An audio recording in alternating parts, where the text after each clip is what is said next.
អ្នកដែលកំពុងតែមានបញ្ហាក្នុងជីវិតគួរតែទៅមើលពីខ្សែជីវិតរបស់បុរសម្នាក់នេះសាច់រឿងរបស់គាត់ប្រហែលជាអាចជួយសម្រាលសម្ពាធផ្លូវចិត្តរបស់អ្នកទាំងអស់គ្នាបានមួយផ្នែកគាត់ធ្លាប់ជួបបញ្ហាអាចនិយាយបានថាដូចជាយើងឬក៏ស្តៀងនឹងយើងដែរមានបញ្ហាបែកបាក់គ្រួសារត្រូវទទួលបន្ទុកចិញ្ចឹមកូនតែម្នាក់ឯងរកចំណូលមិនបានជួបឧបសគ្គជាច្រើននៅកន្លែងធ្វើការគ្មានសូម្បីតែកន្លែងស្នាក់នៅឲ្យបានត្រឹមត្រូវដូចគេហើយនឹងមានបញ្ហាជាច្រើនដែលចូលមកក្នុងជីវិតគាត់នៅក្នុងពេលតែមួយតែបុរសម្នាក់នេះនៅតែអាចជំនះបញ្ហាទាំងនេះបានដោយគាត់តែងតែអនុវត្តវិធីសាមញ្ញមួយចំនួនដែលអាចធ្វើឲ្យជីវិតរបស់គាត់ត្រឡប់មកល្អប្រសើរវិញបានដោយសារតែជីវិតរបស់គាត់មានរឿងគួរឲ្យចាប់អារម្មណ៍ជាច្រើនទើបធ្វើឲ្យស្ទូឌីយោធំៗរបស់ Hollywood យកខ្សែជីវិតពិតរបស់បុរសម្នាក់នេះមកផលិតជាខ្សែភាពយន្តអញ្ចឹង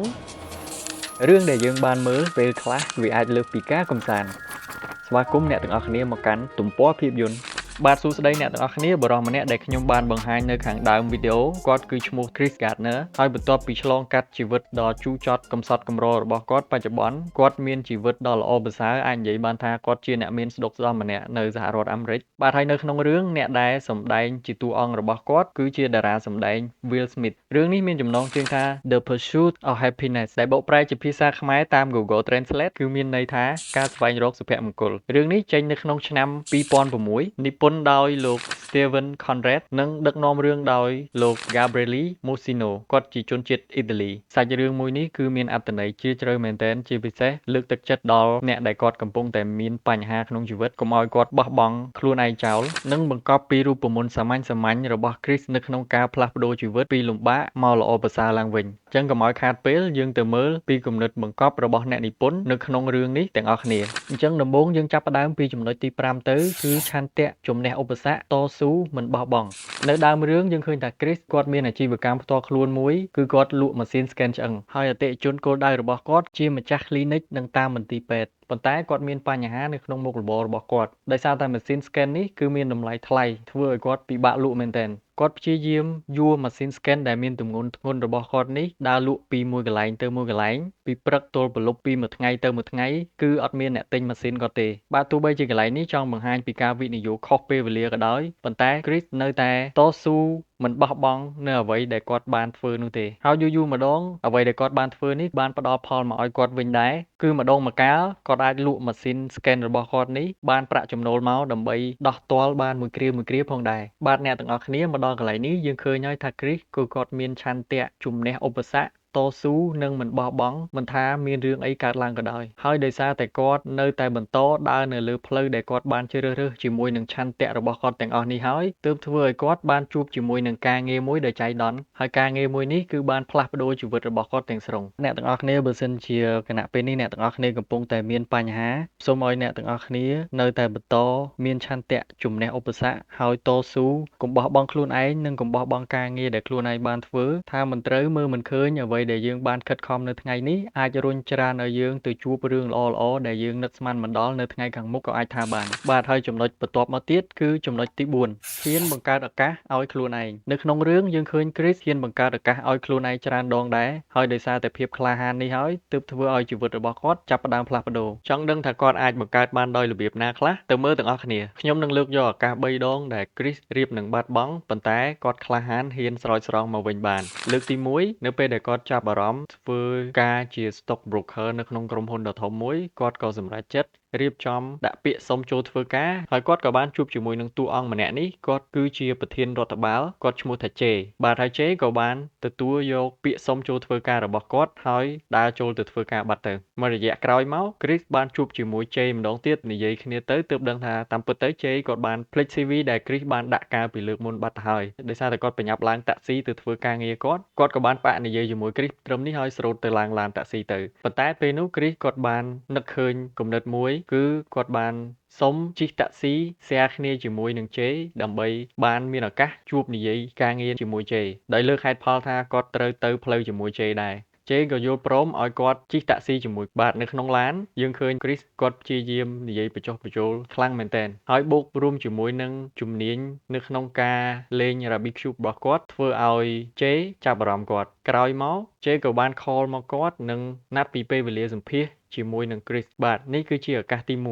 ហើយលើកទី2គឺចាប់ផ្ដើមពីឈុតនេះទៅមុនថ្ងៃដែល Chris ត្រូវទៅសម្ភាសន៍ការងារមួយថ្ងៃ គឺគាត់កំពុងតែរៀបចំជួសជុលនិងលាបថ្នាំពណ៌ផ្ទះស្រាប់តែពេលនោះប៉ូលីសក៏បានហៅគាត់ឲ្យទៅប៉ុស្តិ៍ប៉ូលីសដើម្បីសួរគាត់ពីបញ្ហានៅក្នុងការបង់ផាកពិន័យឡានដែលគាត់ចតខុសកាលពីថ្ងៃមុនប៉ុន្តែដោយសារតែគាត់អត់មានលទ្ធភាពបង់ប៉ូលីសត្រូវឃុំខ្លួនគាត់នៅក្នុងប៉ុស្តិ៍នេះមួយយប់គាត់ព្យាយាមសុំអង្វរបញ្យល់ប៉ូលីសដែរថាស្អែកគាត់ត្រូវមានការងារចាំបាច់ត្រូវធ្វើដូចជាការទៅយកកូននិងការទៅសម្ភាសប៉ុន្តែប៉ូលីសនៅតែមិនយោគយល់គាត់នៅតែឃុំខ្លួនគាត់នៅក្នុងប៉ុស្តិ៍ប៉ូលីសមួយយប់ស្អែកឡើងដោយសារតែពេលវេលានៅក្នុងការសម្ភាសពិធញញ៉ុចខ្លាំងពេក Chris អត់មានជម្រើសអីក្រៅពីរត់ទៅក្រុមហ៊ុនទាំងកៅអៅមិនសូវសមទំនងជាមួយនឹងខ្លួនដែលប្រឡាក់រត់សម្ដៅទៅកាន់កន្លែងសម្ភាសការងារបាទកន្លែងនេះអ្នកទាំងអស់គ្នាឃើញហើយ Chris គាត់បានកាត់គេកាត់ខ្មាស់ខ្លាំងមែនទែនដើម្បីដើរទៅកន្លែងសម្ភាសហើយក៏មិនសូវមានអ្នកពេញចិត្តគាត់ប្រមាណដែរនៅពេលដែលសម្ភាសដោយសារតែ Chris គាត់មានភាពជឿជាក់បូករួមជាមួយនឹងជំនាញនៅក្នុងការទំនាក់ទំនងគាត់ផងធ្វើឲ្យអ្នកដែលសម្ភាសគាត់ចាប់ផ្ដើមពេញចិត្តនិងចាប់អារម្មណ៍គាត់ហើយផ្ដល់ឱកាសឲ្យគាត់ចូលធ្វើការងារជាបុគ្គលិកហាត់ការនៅក្នុងក្រុមហ៊ុនបាទហើយបន្ទាប់មកទៀតគឺឱកាសលើកទី3ឱកាសលើកទី3នេះគឺគាត់ក្លាហានហ៊ានបង្កើតឡើងដោយមានគម្រោងច្បាស់លាស់តាមពិតឱកាសនេះគឺគាត់រៀបនឹងបាត់បង់ទៅហើយដូចអ្នកទាំងអស់គ្នាឃើញនៅក្នុងឈុតមួយនេះអញ្ចឹង Chris គាត់បាន call តាក់ទងទៅ CEO ក្រុមហ៊ុនមួយហើយ CEO ម្នាក់នោះគាត់ក៏យល់ព្រមជួប Chris នៅក្នុងពេល20នាទីទៀត Chris ក៏ចាប់ផ្ដើមបញ្ញាប់រស់រាន់ចេញទៅដើម្បីទៅជួបអតិថិជនប៉ុន្តែចៃដន្យអីតួអង្គម្នាក់នេះគាត់គឺជាថ្នាក់លើរបស់ Chris គាត់បានប្រើឲ្យ Chris ហ្នឹងយកឡានគាត់ទៅចតទុកទោះបីជា Chris ព្យាយាមពន្យល់យ៉ាងណាក៏ដោយថ្នាក់លើរបស់គាត់ម្នាក់នេះនៅតែបញ្ជាឲ្យគាត់យកឡានទៅចតដដែល Chris គាត់អត់មានជំរើសអីទេក្រៅពីធ្វើតាមអ្វីដែលថ្នាក់លើរបស់គាត់បានប្រើគាត់ក៏ព្យាយាមបញ្ញាប់បញ្ញាល់ដើម្បីឲ្យទាន់ពេលវេលាដែលណាត់ជួបជាមួយភ្ញៀវឧបសគ្គនៅតាមផ្លូវធ្វើឲ្យ Chris ខកខានពេលបាត់បង់ឱកាសអត់បានជួបលោក CEO ម្នាក់នោះទេក្រោយមកទៀតគាត់ក៏បានស្រោចស្រង់ឱកាសដែលគាត់បាត់បង់នោះបានមកវិញគាត់បានបង្កើតឱកាសថ្មីមួយទៀតគឺទៅលេងផ្ទះរបស់លោក Raven ដែលគាត់បានស្វែងយល់ពីលោក Raven ថាលោក CEO ម្នាក់នេះគាត់ចូលចិត្តមើលកីឡាបាល់ឱបដោយលើកហេតុផលថាគាត់មកលេងផ្ទះសាច់ញាតិរបស់គាត់នៅជិតនេះហើយក៏គាត់ឈានចូលមកអរគុណលោក Raven ដែលបានផ្ដល់ឱកាសឲ្យគាត់លើកមុនប៉ុន្តែគាត់អត់បានទៅជួបលោក Raven ហើយបន្តិចទៀតគាត់នឹងត្រូវទៅមើលបាល់ឱបជាមួយនឹងកូនគាត់ឮអញ្ចឹងហើយគាត់ក៏ប្រាប់ Chris វិញថាអញ្ចឹងទៅមើលកីឡាបាល់ឱបនឹងជាមួយគ្នាទៅព្រោះថ្ងៃនេះគាត់ត្រូវចេញទៅមើលកីឡាបាល់ឱបដែរពួកគាត់ទាំងពីរនាក់ជិះឡានទៅមើលបាល់ឱបជាមួយគ្នា Chris គាត់ឆ្លៀតឱកាសបញ្ចុះបញ្ចូលលោក Raven ពាក់ព័ន្ធជាមួយនឹងការងារទិញស្តុករបស់គាត់ប៉ុន្តែលោក Raven គាត់អត់បានចាប់អារម្មណ៍ទេគាត់ប្រាប់ Chris ថាគាត់ចង់មើលបាល់គាត់អត់ចង់និយាយរឿងការងារច្រើនទេបាទទោះបីជាកន្លែងនេះ Chris គាត់មិនបានសម្រេចការងាររបស់គាត់ 100% ក៏ដោយប៉ុន្តែលោក Raven បានណែនាំឲ្យគាត់ស្គាល់បណ្ដាញទំនាក់ទំនងនិងមិត្តភ័ក្តិផ្សេងៗរបស់គាត់ធ្វើឲ្យ Chris មានឱកាសកាន់តែច្រើននៅក្នុងការសម្រេចការងារដែលគាត់បានគ្រោងទុកបាទនេះជាឱកាសធំៗទាំង3ដែល Chris ជិតនឹងបាត់បង់ហើយប៉ុន្តែគាត់អាចស្រោចស្រង់មកវិញបានដោយសារតែភាពក្លាហានជឿជាក់និងមានគម្រោងច្បាស់លាស់នៅក្នុងការបង្កើតវាម្ដងទៀតបាទហើយបន្ទាប់មកទៀតគឺចំណុចទី3ការសេពគប់ឬការរាប់អានខ្ញុំនឹងនិយាយពាក់ព័ន្ធនឹងចំណុចមុនបន្តិចដែរ Chris គឺគាត់បានបង្កើតឱកាសទៅជួបជាមួយនឹង Jay ធ្វើឲ្យគាត់ទទួលបានការងារថ្មីនិងទៅស្គាល់រាប់អានជាមួយនឹងលោក Robin ដូចអ្នកទាំងអស់គ្នាឃើញនៅក្នុងឈុតនេះអញ្ចឹងគាត់ទៅមើលបាល់ឱបជាមួយនឹងលោក